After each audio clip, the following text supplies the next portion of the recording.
il y a eu du gravier. On parle généralement du 5-15, n'est-ce pas? On a mélangé ça avec un certain dosage. Et là, maintenant, on est venu, on a d'abord formé un cadre qu'on appelle coffrage. Et lorsqu'on a formé le cadre, maintenant, avec tous les calculs qu'ont donné les ingénieurs, on les a placés, n'est-ce pas, pour élever. Voilà. Et là, maintenant, on a coulé.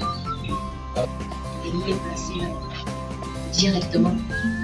Donc, on travaille avec le bloc, on ne se gêne même pas. Et le bloc nous donne tous les avantages qu'on veut, tout en réduisant toujours les coûts de construction.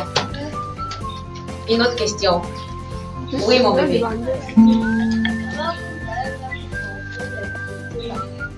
Voilà. Les poteaux qui sont là ont été faits avec la matrice du moule. C'est tout simplement quelque chose de carré comme ça. Vous voyez, dans lequel on met de la terre, on ferme et on fait passer. Maintenant, l'utilisation de ces deux trous-là servent à quoi? Ils servent, n'est-ce pas, à permettre au bloc de bien gérer son isolation thermique. On appelle l'isolation thermique le simple fait qu'en journée, il y a eu les rayons et tout ça qui ont frappé dans le bloc, qui ont été emmagasinés, il y a eu une énergie. Cette énergie est rentrée ici à l'intérieur et maintenant, dans la soirée, sera redistribuée dans la pièce. Vous voyez, non? Ça, c'est l'un des avantages. Et ça peut se faire. Donc, voilà un peu d'où est venue l'idée Dream House. Waouh! Oui. On applaudit pour maman Christiane. Tape. Tu veux taper, non? Mon bébé, tape. Oui.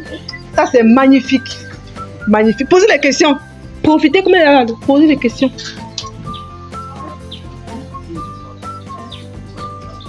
Oui. Vas-y, joue, hein, mon bébé. Ne te gêne pas, joue. Maman Christiane, Oui. on veut savoir si on construit on peut construire l'immeuble dans plusieurs niveaux avec la terre là.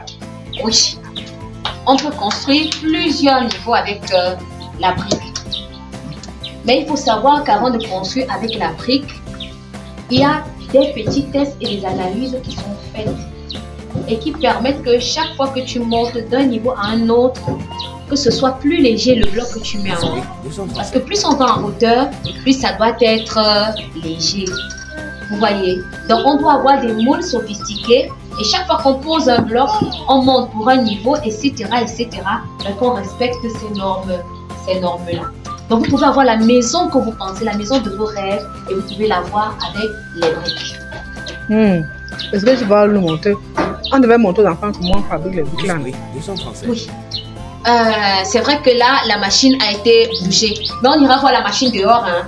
Ça, comme on a dit, on peut parler, n'est-ce pas, d'une séance de prise de contact. Mais on aura une autre séance, rassurez-vous, où vous viendrez et c'est vous qui allez fabriquer les blocs. N'est-ce pas?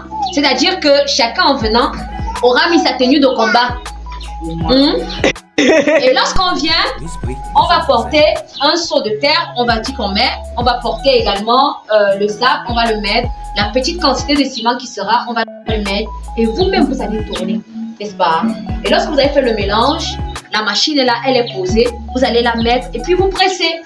Lorsque vous faites descendre, le bloc sort, on le pose ensemble. N'est-ce pas? Et là maintenant, avant qu'on ne quitte ce jour-là, on aura arrosé avant de partir. Et puis maintenant, peut-être la semaine d'après et tout ça, on revient, chacun viendra voir ce qu'a donné